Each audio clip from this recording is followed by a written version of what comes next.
నమస్తే, welcome to Telugu రాజ్యం. ప్రస్తుతం మనతో పాటు ఉన్నారు హైకోర్టు అడ్వకేట్ శరత్ గారు ఉన్నారు. సార్ నమస్తే. నమస్కారం. ముఖ్యంగా తెలంగాణ విషయానికి వస్తే, తెలంగాణలో కవిత ఎపిసోడ్ని ఎట్లా చూస్తారు? నిజంగా కవిత ఎవరు వదిలిన బాణం? ఇదంతా కూడా కేసీఆర్ వదిలిన బాణమా, లేకపోతే దీని వెనుక ఏదైనా సిద్ధాంతం ఉందా, వ్యూహం ఉందా? ఏంటి సార్? ఒకటి, వాళ్ళ కుటుంబంలో చాలా కాలంగా కొంత అసంతృప్తి ఉంది. ఆధిపత్య పూర్వం అనేది నడుస్తుంది. సహజంగా అన్ని కుటుంబాలలో జరిగేది వాళ్ళ కుటుంబంలో జరుగుతుంది.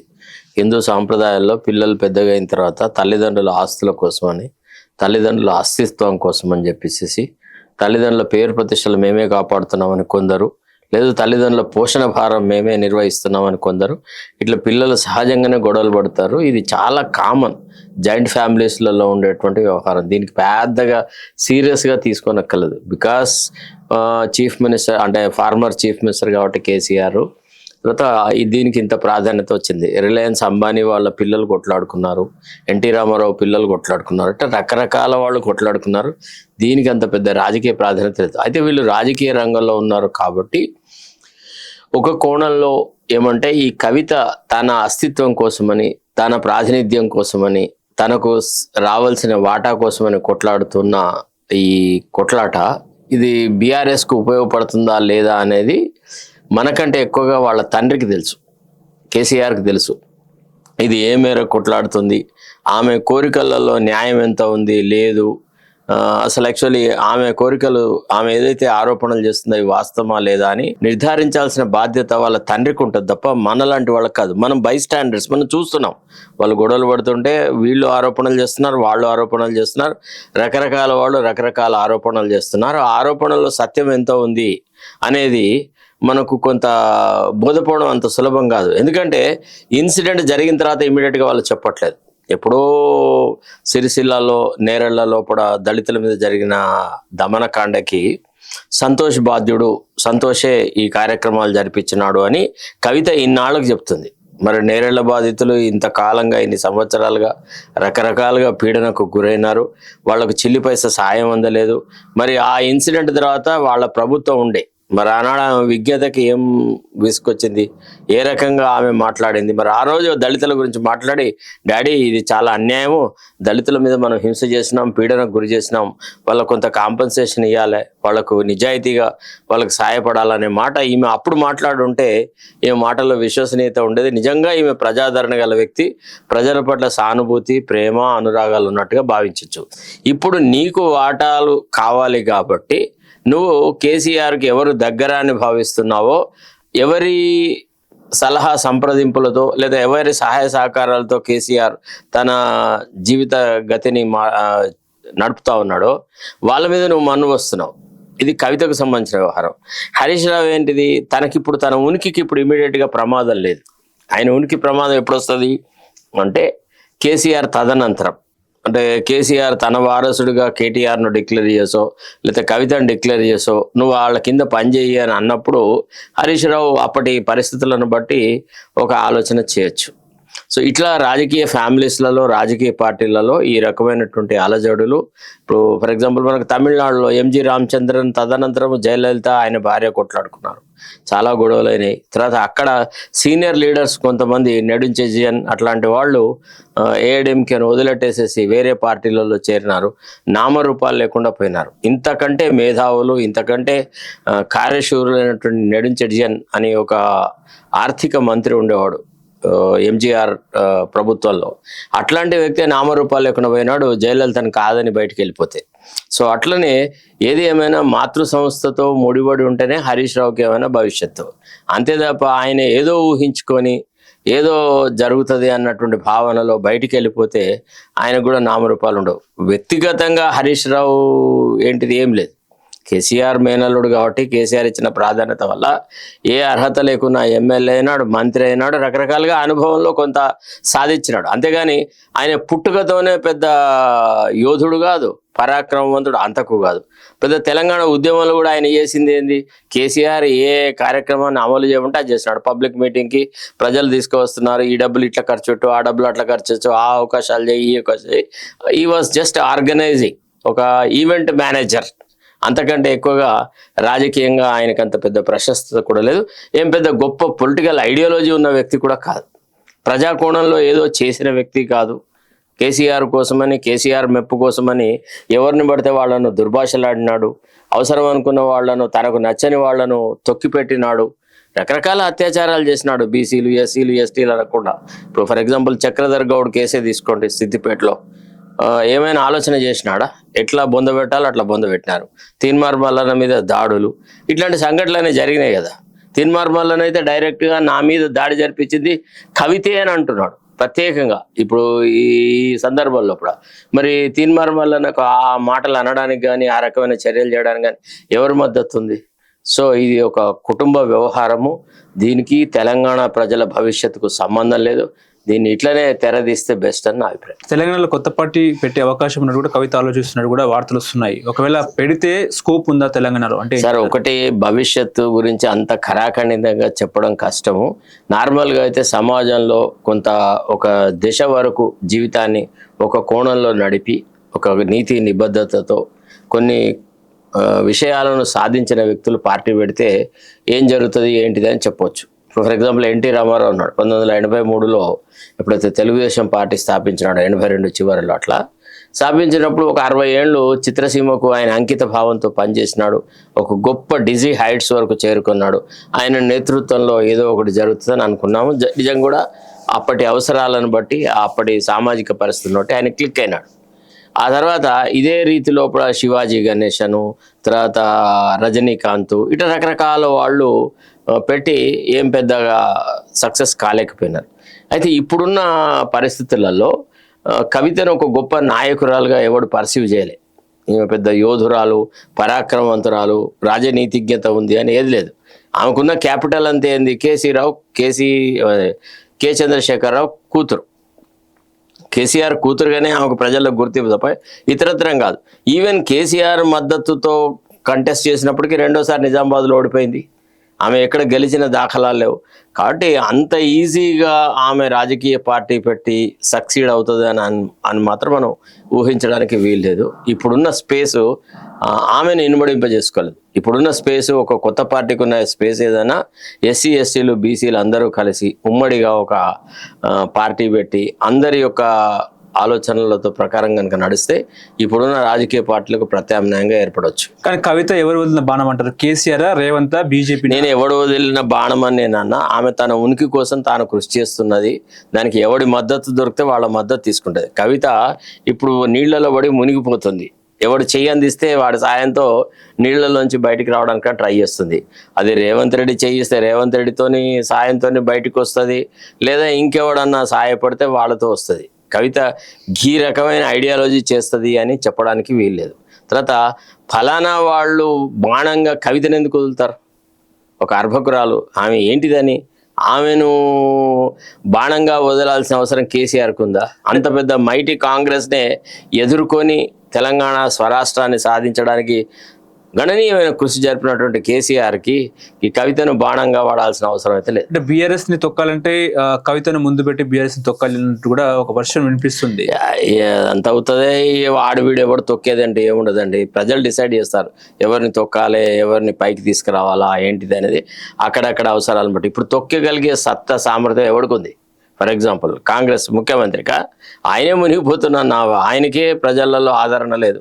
ప్రజలు ఇవాళ బూతులు తిడతా ఉన్నారు. మీరు ఎక్కడన్నా పోతే రైతుల దగ్గర కానీ, సామాన్య మానవుల దగ్గర, ఎవరి దగ్గరకన్నా మీరు ఫలానా వర్గము రేవంత్ రెడ్డితో బాగుపడ్డదని మీరు ఎవరిని చెప్పగలరు? ఉపాధ్యాయులు బాగుపడ్డారా? కార్మికులు బాధపడ్డారా? రైతులు బాధపడ్డారా? విద్యార్థులు బాగుపడ్డారా? మహిళలు బాగుపడ్డారా? ఎవరికి? ఏ వర్గానికి ఆయన ఇచ్చినటువంటి వాగ్దానాలను సంపూర్తి చేసేసి ఆ వర్గాన్ని సంతృప్తి పరిచనాన్ని చెప్పుకోగలడు? సో ఆయనకున్న సత్తా సామర్థ్యం ఏంది? బీఆర్ఎస్ చాణక్యుడు అని చెప్పేసి కూడా నేను ఏబిఎన్ ఆర్కే కూడా చెప్పినాడు, ఆయన అపర చాణక్యుడు.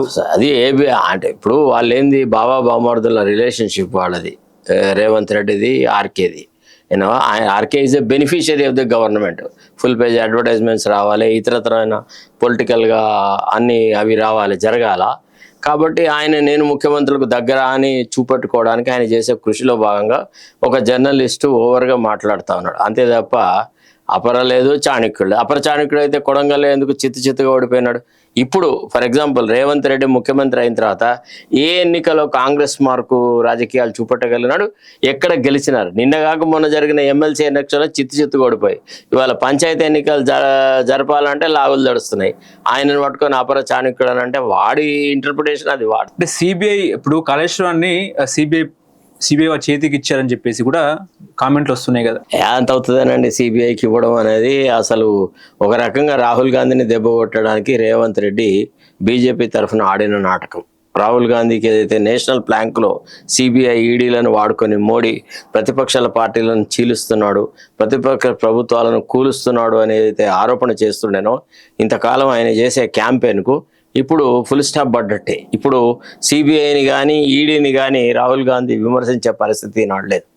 ఇవాళ మల్లికార్జున్ ఖర్గే మీద కర్ణాటకలో వాళ్ళ కుటుంబం మీద వచ్చిన ఆరోపణలు కానీ, సిద్ధరామయ్య మీద వచ్చిన ఆరోపణలు కానీ వాళ్ళు సిబిఐకి ఇవ్వమని బీజేపీ వాళ్ళు అక్కడ ప్రధాన పక్షం గొడవపడుతుంది. అక్కడ కాంగ్రెస్ పార్టీ వాళ్ళు ఏమన్నారు, సిబిఐ ఈడీ రెండు బీజేపీ గుత్త సంస్థలు, పాకెట్ సంస్థలు, వాళ్ళకి ఇవ్వడానికి వీల్లేదన్నారు. ఇప్పుడు వాళ్ళు ఏం మాట్లాడతారు, తెలంగాణలో సిబిఐ చాలా మంచి గంగిగోవు, కర్ణాటకలో కాదా అనే ప్రశ్న వాళ్ళు వేస్తే దానికి ఏ సమాధానం చెప్తారు? సో కాబట్టి ఇదంతా దీంట్లో ఏం మాస్టర్ స్ట్రోక్ లేదు, తెలివిగల నిర్ణయం కాదు.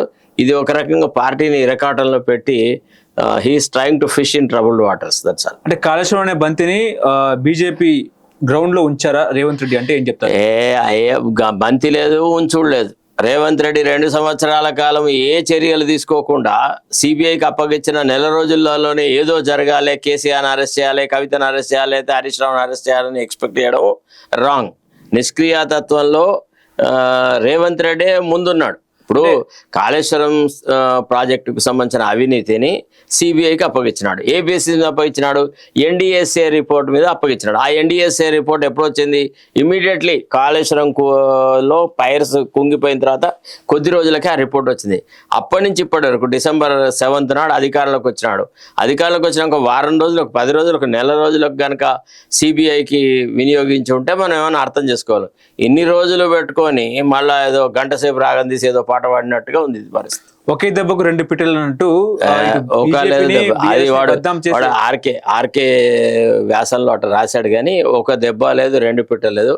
రేవంత్ రెడ్డిది భస్మాసుర హస్తం, తనే స్వయంగా నాశనం అవుతాడు. అప్పుడు ఎట్లయితే అదానీ విషయంలో ఇది అదాని దగ్గర 100 కోట్లు తీసుకొని మళ్ళీ పార్టీ హైకమాండ్ సొట్లు పెట్టినాక ఎట్లయితే వాపస్ ఇచ్చినాడో ఇప్పుడు కూడా గదే పరిస్థితి ఏర్పడుతుంది. రేవంత్ రెడ్డి వల్ల కాంగ్రెస్ పార్టీకి నష్టమే జరిగింది తప్ప లాభం జరగలేదు. ఓకే, ఇప్పుడు కవిత చెప్పినట్టు రేవంత్ రెడ్డి హరీష్ రావు ఒకే ఫ్లైట్ లో కలుసుకుని మాట్లాడారు అన్నట్టు కూడా ఒక చర్చ బయటకు వచ్చింది. నిజమే అంటారా? నేను I don't subscribe to what Kavitha says. నాకు కవిత ఏంటంటే ఫ్రస్ట్రేషన్ లో మాట్లాడుతుంది, అంతకంటే ఎక్కువ లేదు. కలిస్తే కావచ్చు, ఫ్లైట్ లో కలిసి ప్రయాణిస్తే ఇద్దరు అంత ఫ్లైట్ లో ఎట్లా ఎవరు చూడకుండానే రాజకీయమైన కుట్రలు పన్నుతారా? ఎంత అవుతుంది? మొదటి నుంచి కూడా రేవంత్ రెడ్డి పట్ల హరీష్ రావు కొంత సానుభూతి ఉన్నట్టుగా మనకు తెలుసు. ఎందుకంటే రేవంత్ రెడ్డి కొడంగల్లో ఓడిపోయిన తర్వాత చాలా బాధపడుతూ రకరకాల ఆలోచనలు చేస్తున్నప్పుడు రేవంత్ రెడ్డి నువ్వు అట్లాంటి పొరపాట్లు ఏవి చేయొద్దు, నీకు మంచి భవిష్యత్తు ఉండని ఓదార్చిందే హరీష్ రావు. సో తెర వెనుక వీళ్ళందరూ ఒకటే కాబట్టి ఇందులో ఎవడెవడికి సహాయపడతాడని మనం మాట్లాడాలి. ఇప్పుడు హరీష్ రావు బయటకు వచ్చి కొత్త పార్టీ పెట్టే అవకాశం లేకపోలేదంటారా? చిత్తుగా ఓడిపోతారు. ఏం పెద్ద హరీష్ రావు ఏంటిది, ఏం గొప్ప నాయకుడు అంటే విలుకాడ ఇది చేసినాడా? రాజకీయ సమర్థత ఉందా, అనుభవం ఉందా? తన జీవితం తెరిచిన పుస్తకం అని చెప్పి తెలుసులేదు, పుస్తకం లేదు. ఎవరికి తెరిచిన పుస్తకం అంటే వాళ్ళ కుటుంబాలకు తెరిచిన పుస్తకం. రాష్ట్ర ప్రజలకి ఆయన స్వయంగా ఆలోచించి చేసిన ఒక్క ఘనకార్యం చెప్పమనండి. వాళ్ళ మామ చెప్పకపోగా ఇండిపెండెంట్గా హరీష్ రావు చేసిన ఒక్క పని, మంచి పని చెప్పమనండి. అప్పుడు తెరిచిన పుస్తకమా, మూసిన పుస్తకమా, ప్రజలకు ఉపయోగపడతాడా, పడడా, పార్టీ పెడితే ఏ మేరకు సక్సెస్ అవుతాడు అనేది అది ఆలోచించవచ్చు. ఇతను ఒక పరాన్న బుక్కు, మామ పేరు మీద అధికారం ఇంతవరకు చెలాయించాడు. మామ కాదంటే ఆయన పరిస్థితి మళ్ళా అంతే. ఇప్పుడు మనం కోదండరావును చూడట్లేదా? కేసీఆర్ కోదండరావును జేఏసీ చైర్మన్గా పెట్టినాడు. పెట్టినంతకాలం కేసీఆర్తో ముడిపడి ఉన్నంతకాలం అంత పేరు ప్రతిష్టలు అది ఇది ఉంది. కేసీఆర్ను వదిలెట్టిన తర్వాత కోదండరాం పరిస్థితి ఏముంది వాళ్ళ? అట్లే ఈయన పరిస్థితి కూడా అంతే. అంటే ఇప్పటికప్పుడు హరీష్ రావు బయటకు వస్తే తనతో పాటు 29 మంది ఎమ్మెల్యేలు రెడీగా ఉన్నారు అనేది చర్చ. బోగస్, ఎవడు ఫండింగ్ కూడా చేస్తా అన్నట్టు కూడా మాట్లాడినట్టు కూడా అది ఇంపాసిబుల్. హరీష్ రావుకి అంత సీన్ లేదు. హరీష్ రావు పైసకు లెక్కలు పెడతాడు. హరీష్ రావులో అంత ఉదార స్వభావం లేదు. ఇప్పుడు కేసీఆర్ వారసుడు ఎవరంటే ఏం చెప్తారు సార్? మాకు తెలియదు, అది కేసీఆర్ డిక్లేర్ చేయాలి. మనం కూడా డిక్లేర్ చేయడం ప్రజలు డిసైడ్ చేస్తారు. కేసీఆర్ ఆస్తులకు వారసుడు ఎవడో కేసీఆర్ డిసైడ్ చేస్తాడు. కానీ కేసీఆర్ తదనంతరము కేసీఆర్ ఏం పెద్ద మార్క్సా ఏగిలా ఏంటిదండి? ఆయనకున్న వారసత్వం ఏంది? ఎందుకు లక్షలాది మంది ఉద్యమకారులు, వేలాది మంది ఉన్నారు, వందలాది మంది ప్రాణాలు కూడా కోల్పోయినారు.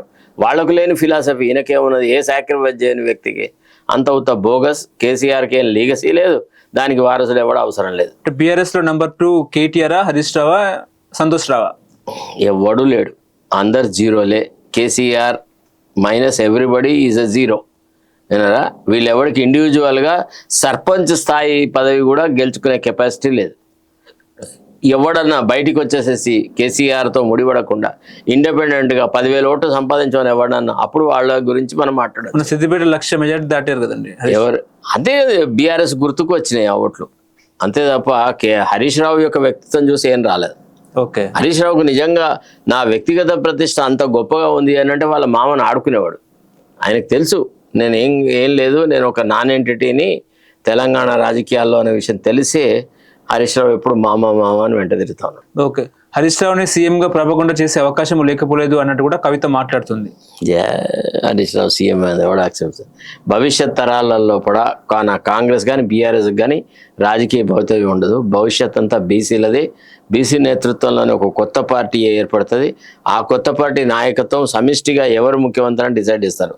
ఇట్లా పెట్టి పుట్టిన వాళ్ళు, తాత ముత్తాతల నుంచి వంశపారంపర్యంగా తెచ్చుకున్న వాళ్ళు, ఇట్లాంటి వాడు ఎవరు ముఖ్యమంత్రి అయ్యే అవకాశం అయితే లేదు నాకు తెలిసిన మేరకు. ఇప్పుడు September 17న తీర్మానం కొత్త పార్టీ బీసీల గురించి సార్, నేను ఆ పార్టీ పుట్టక ముందే దాని గురించి నేను మాట్లాడాలన్న పద్ధతి కూడా కాదు. ఇష్టం అదే, ఆయన ఏ ఆలోచనలతో వస్తాడు, ప్రజలను ఏ మేరకు ఇన్ఫ్లుయెన్స్ చేస్తాడు, ఆయన ఒక మాట కట్టుబడి ఉండాలి కదా. ఇప్పుడు గతంలో ఎన్నో మాటలు మాట్లాడి ఏ మాట కట్టుబడ్డ చరిత్ర ఆయనకు లేదు. కాబట్టి దీన్ని కూడా మనం అంత సీరియస్ తీసుకోకలేదు. ఇప్పుడు కాంగ్రెస్ పార్టీ మరి బీసీల కోసం 42% రిజర్వేషన్ తీసుకొచ్చింది కదా. రిజర్వేషన్ ఏడ తీసుకొచ్చింది? కొట్టిగా కాయిదాల మీద రిజర్వేషన్ అయింది అని అన్నారు, అటకెక్కించినారు.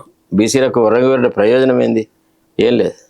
బీసీలో రిజర్వేషన్ తీసుకొచ్చారు కాబట్టి మేము రేవంత్ రెడ్డిని బీసీగా చూస్తున్నాము, ఆయన బీసీ ముఖ్యమంత్రి అని చెప్పేసి మీరు కూడా వినే ఉంటారు. బీసీ మహేష్ కుమార్ గౌడ్ వ్యాఖ్యలు రవీంద్ర భారతిలో. ఇదే నేను చెప్తున్నా కదా, న్యూసెన్స్ వాల్యూ. ఆయన ఎవడు పట్టించుకోవట్లేదు, నాన్ కాన్సిక్వెన్షియల్. మహేష్ కుమార్ గౌడ్ అంటే బాబు మోహన్ లాంటి హాస్య నటుడు, అంతకంటే ఎక్కువ లేదు. అంతే అంటారా? అంతకంటే ఎక్కువ లేదు. ఆయన ఎవరు సీరియస్గా తీసుకోవట్లేదు. ఆయనకే వ్యక్తిగతంగా ఏం లేదు. ఆయన ఎవరిని రక్షించినాడు, ఏ ఐడియాలజీని ఉపయోగించినాడు, ఆయన సొంతగా ఎక్కడ గెలిచాడు చెప్పండి ఒక మాట. పలానా నియోజకవర్గంలో గెలిచే సత్తా సామర్థ్యం ఉందా? ఆయన కూడా బీఆర్ఎస్లోకి పోయి అంటే టీఆర్ఎస్లోకి పోయి వాపసు వచ్చిన వ్యక్తి అంతే. ఆయన కూడా ఫిరాయింపుదారుడే ఒకప్పుడు. ఏం పెద్ద గొప్ప విషయం ఉంది. హలో, తెలుగు రాజ్యం ఛానల్ చూస్తున్నారా? సామాజిక రాజకీయ జీవన చిత్రణే తెలుగు రాజ్యం. అతిశయోక్తులు అసత్యాలు ఉండవు. రాజకీయ కోణం కాదు, ప్రజా కోణమే కొలబద్ద. తెలుగు రాజ్యం వీక్షణ మీ ఉత్తమ అభిరుచికి నిదర్శనం.